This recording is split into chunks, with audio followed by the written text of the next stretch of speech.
નેહા એજ્યુકેટરમાં આપનું સ્વાગત છે।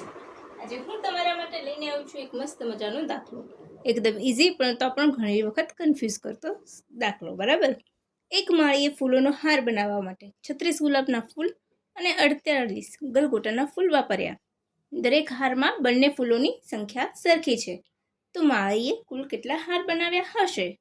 બરાબર છે, આપણને શું પૂછ્યું છે કે કેટલા હાર બનાવે છે। ફૂલોની સંખ્યા આપણને આપી દીધી છે અને બંનેમાં કેટલા ફૂલો વાપર્યા છે એ પણ આપણને અહીં આપેલું છે। તો સૌ પહેલાં આપણે આમાં શું શોધવાનું આવશે? HCF, બરાબર, એટલે કે ગુસ્સા, બરાબર છે।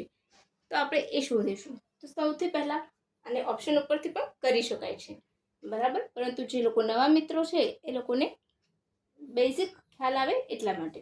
36, તો સૌથી પહેલાં આપણે મૂકી દઈશું અહીંયા 36 અને 48। ઓકે, હવે મહત્તમ નાનામાં નાની સંખ્યા એટલે આપણે મહત્તમ શોધવાનું છે અહીંયા। તો 2 અહીંયા કેટલા થશે? 18, 24, ડન।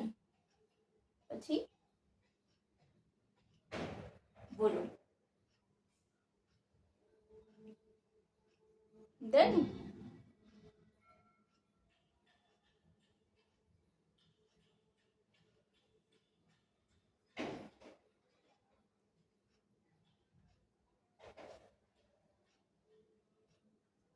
ત્રણ મૂકીશું ને, 4 એઝ ઇટ ઇઝ।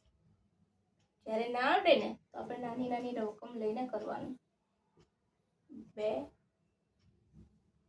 રિપીટ થઈ ગયા એટલે 2 દુ 4, 4 તરી 12। જવાબ આવશે આપણો 12। હવે અહીંયા ઓપ્શન ઉપરથી કરવું હોય તો કેવી રીતે? આપણને એટલી ખબર છે કે મહત્તમ આવી સંખ્યા હોય ત્યારે ગુસા શોધવાનો। ગુસા એટલે આ બધામાં સૌથી નાની સંખ્યા કે જેને નિશેષ આપેલા નંબર વડે ભાગી શકાય। તો અહીંયા એક જ એવો નંબર છે કે 12, જેને 48 થી પણ ભાગી 48 ને 12 વડે પણ નિશેષ ભાગી શકાય છે અને 36 ને પણ 12 વડે નિશેષ ભાગી શકાય છે। તો આપણો જવાબ આવી જશે 12। તો કુલ કેટલા? 12 હાર બનાવ્યા હશે। છે ને મજેદાર? ઓપ્શન ઉપરથી ક્રેક કરું। તો બસ આવી જ મજેદાર ટ્રીક માટે નેહા એજ્યુકેટરને ફોલો કરતા રહેજો। By friends.